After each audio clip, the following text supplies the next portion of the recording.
5ই October পরিপত্র জারি করা হয়েছিল জনপ্রশাসন মন্ত্রণালয় থেকে সকল প্রকার কোটা বাতিল করা হোক। আমাদের মাননীয় প্রধানমন্ত্রী তিনি সংসদে ঘোষণা করেছিলেন সকল কোটা বাতিল। কি আজব ব্যাপার! আজকে আমরা সবসময় জানতাম সংসদে সকল আইনগুলো পাশ হয়, সংসদে প্রধানমন্ত্রী বলার পরও সে বিষয়ে আবার নতুন করে আমাদের আপিল বিভাগে এটা নতুন করে উদ্ভব হয়েছে। কেন হয়েছে?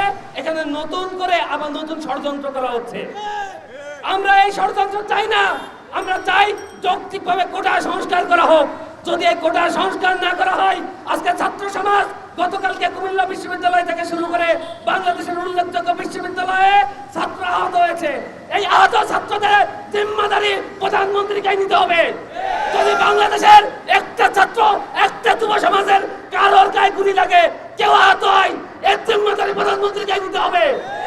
যদি প্রধানমন্ত্রীর দায়ভার না নেয়, তো সরকার ব্যবস্থাপনা অতি দ্রুত ঘুরিয়ে যাবে ইনশাআল্লাহ। সংগ্রামী ভাইরা আমার, বিশ্বের অনেক দেশেই কোটা আছে, ভারত থেকে শুরু করে ইউরোপ আমেরিকা সব জায়গায় কোটা আছে, কিন্তু এইরকম কোটার বৈষম্য কোথাও নাই। কি আজব! আমার বাপ চাকরিজীবী বলে আমিও চাকরি পাবো, কি আজব! আমার দাদা চাকরিজীবী বলে আমিও চাকরি পাবো। এটা কোন ধরনের বৈষম্যতা? আমি নিশ্চিত যারা এরকম পোষ্য কোটা আছে তারা পোষ্য কোটা চায় না। আমরা যৌক্তিকভাবে বলতে চাই, নৃগোষ্ঠী কোটা থাকতে পারে, মুক্তিযুদ্ধ কোটা থাকতে পারে, কিন্তু সংস্কার করে সেটা কখনো 5%-এর বেশি হইতে পারবে না। যদি এর বেশি করা হয়, তাহলে বাংলাদেশের ছাত্র সমাজ এবং যুব সমাজ নিয়ে ইসলামী যুব আন্দোলন বাংলাদেশ এই কোটার বিরুদ্ধে এমন আন্দোলন গড়ে তুলবে, বৈষম্যের বাংলাদেশ ইসলামী যুব আন্দোলন নিরসন করবে ইনশাআল্লাহ। সংস্কার সংস্কার সংস্কার চাই, কোটা সংস্কার চাই। আমরা চাই এই কোটা ব্যবস্থা সংস্কার হোক।